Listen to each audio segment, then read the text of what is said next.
It's no secret that I think Sue is a fantastic character. Susan is, hands down, easily and unequivocally the best character in this entire comic. Now, how could I say something so controversial yet so bold? Well, today I'm going to explain that, but it involves everything to do with her in the comic. She is a passionate little go-getter that always follows her dreams. She's genuine and she loves her friends and always tries to help them out in the best way that she can. Sure, she has a little bit to learn about humility, but she's trying and she's gonna get there one day. So sit back, relax, and let's take a look at Sue and everything that Sue has to offer. You got them all by the balls, causing waterfalls, stone walls, bar brawls, common stalls at concert halls. To you they crawl, body sprawls, sloping palm malls, close calls, stand tall, doll, you make them feel so small. And they love it! The boys wanna be her, the girls wanna be her, the boys wanna be her, the girls wanna be her, the boys wanna be her, the girls wanna be her, the boys wanna be her. I wanna be her.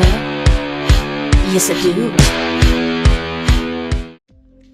Did you know that Sue was the first protagonist created for BCB? Even from the beginning, Sue was number one. She's cute. She's got that little holly necklace. I wonder what the story behind that is. She spent her summer during the transition to high school by helping her father with a project. She even went with him all the way to Canada to do it, giving her some experience. That's the way to do it. Taking those opportunities life gives you to grow. Sue tries to give a voice to the voiceless too. She started a club of lesser noticed characters called the Roseville High Neglected Club. This was a place for background characters to be able to vent and talk about themselves. This goes belly up as Katie starts an angry mob, leaving Sue to lament to McCain about how her plan failed, but she takes responsibility and admits she was just jealous. It's very mature, admitting when you were wrong, or doing something for the wrong reasons. She tells this to Lucy, who says she can sit with them at their lunch table. Way to go, Sue, learning from your mistakes to be a better person. And Sue is always looking out for her friends. She put on an entire play just to get Mike and Lucy talking again. Even when Mike had slammed Paulo's face into a table, she still chased after him to see if he was okay. She legitimately really cares about her friends and understands that when they lash out, it's probably because something is hurting them. Even when it doesn't work out, she still keeps trying and apologizes for not being better. I mean, how could you not love her?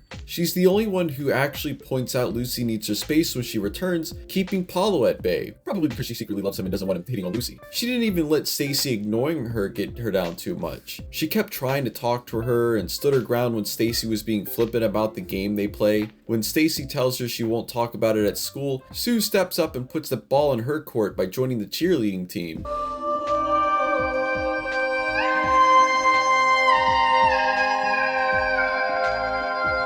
This ends poorly for her, but she still managed to get her point across, even if Stacy was still unwilling to talk about their MMO.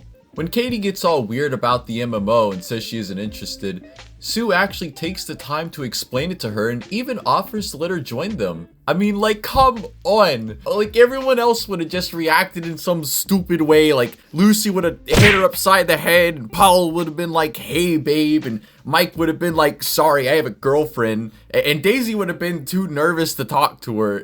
I just, how could you not love Sue, man? Oh, and Sue runs a guild on an MMO called Swordsvale. In it is Abby, Amaya, Stacy, and Mike. She also cosplays at conventions as her character. That's pretty damn cool. And she was also the one who took charge during confrontation, working out a plan to get them home. Sure, it was Lucy's plan, but Sue enacted it. And speaking of confrontation,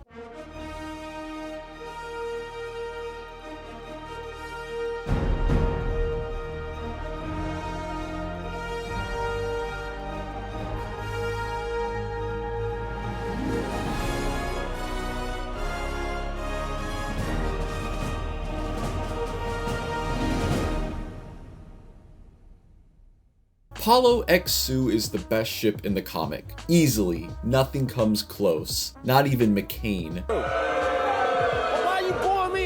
So, McCain and Sue were in a relationship during the early part of high school, but had an amicable breakup. I'm making the argument that Sue and Paulo not only have hidden feelings for each other, but are the perfect couple. If opposites attract, then these two are super magnets to each other. They squabble and argue. Look at the way David smiles at them as they bicker. It's almost like he knows something that we don't. Like, there's something a little bit more between them than we realize. It feels more like they're hiding something from each other. Mike and Lucy argue all the time, and Sue and Paulo's arguments sometimes feel like those. One of the biggest pieces of evidence for this ship is in confrontation. When Sue gets punched in the face, Paulo gets furious with Alejandro, and despite being scared of Toby, he runs up to fight. When Toby barks him into submission again, Sue runs to his defense, demanding that Toby leave him alone. Keep in mind, Mike and Lucy could have stepped in at any time but didn't.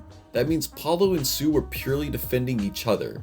In Guests of Honor, when Abby and Daisy go off together rather than Daisy hanging out with Paulo, Sue seems pretty happy about the idea. Though Paulo kind of kills the moment by saying she looks ridiculous, and the face that Sue makes is absolutely adorable. Is she upset that Paulo insulted her, or is she a little upset that Paulo didn't find her cosplay impressive? I'll let you decide. I think there's a lot Sue and Paulo could learn from each other. In Critical Hit, the gang goes to an art museum, and Sue and Paulo butt heads over him and David messing around. She's pretty mean towards him and keeps putting her foot in her mouth. Meanwhile, David and Paulo keep being obnoxious, especially Paulo, who tries to take Mike's headset. Things come to a head when Sue and the others go to an extra paid part of the exhibit and leave Paulo behind. You know, when I first read this chapter, I actually thought this reaction from Sue was her feeling remorseful about leaving Paulo behind. But as I learned later, it was actually about her not being able to understand the paintings and feeling bad for it. However, I could make the argument that maybe it's a little bit of both. Maybe she's a little distracted about leaving Paulo behind and can't focus on what the paintings are about. You know, who knows? Who's to say? And I think it's especially evident that Paulo might be on her mind because she actually suggests immediately going back downstairs to where he is. He quickly buys a ticket and shows up, and him and Sue have a spat over Sue pretending to be smart and Paulo being a slacker. Sue brings Lucy into it, who had disappeared from the comic at this point. Sue quickly apologizes for it and admits to Paulo that she too is having a difficult time understanding the art. Like, let me explain to you just how major this is. She has been keeping this fact to herself and hidden from everyone else, including Amaya, who is supposed to be her best friend. But for Paulo, Sue drops her ego and really opens up about her insecurity, and she explains that she wants to like the art and that her trying is the difference between her and Paulo. Paulo then makes his point by asking Sue to tell him what a piece of art means. When she is unable to, he says that he doesn't understand a lot, but he isn't trying to pretend he knows everything. Both of them leave the situation pretty melancholic. Is this just because they hurt each other? I'll let you decide.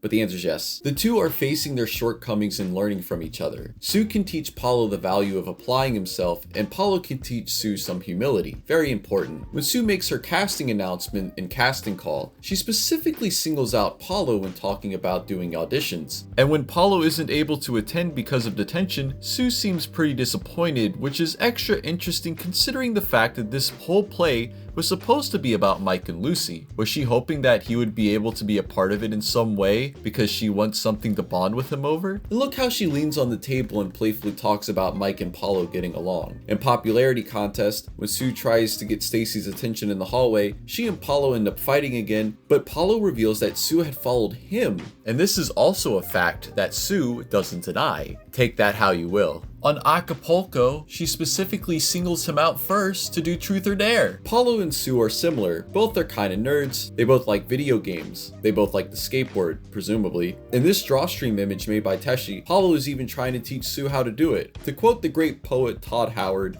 "It just works." And I genuinely don't have any reservations about these two hooking up. At the end of the day, Sue is a very well-rounded person. She's got big ambitions, always willing to learn, helps out her friends, and just so much more. Of all the main cast, I'd want to meet her. And as for her and Paulo, I honestly could forgive everything else if they got together. Mike could live a miserable life with Sandy, Lucy could be alone, Daisy could be with Abby or David or something. I wouldn't care. If these two are together, I'm there every time. And that's all for me today. My logic is infallible and I won't hear otherwise. But don't take my word for it, just ask the community. Sue is consistently level-headed, and she doesn't take BS sitting down, two things which you can't exactly say about any other main character. Yo to do on intellectual. Sue's best girl. That she's not part of the stupid drama in the story. I'm not sure why she wants to be a part of something that's not good for her. She's got that apple-bottom jeans and boots with the fur. It's Sue. She's nice and really pretty, so I love her. She's my girlfriend. Her potential to be a voice of reason. My favorite things about Sue is her character design. She's creative. Her personality. I like her archetype, though she's very cute. She has not made any real big meaningful blunders. Her earnest nature and enthusiasm for her hobbies. Sue is a sweet girl, no bully, maybe a little teasing, but certainly not anything mean-spirited. How easy she is to make fun of. The boys wanna be her, the girls wanna be her, the boys wanna be her, the girls wanna be her.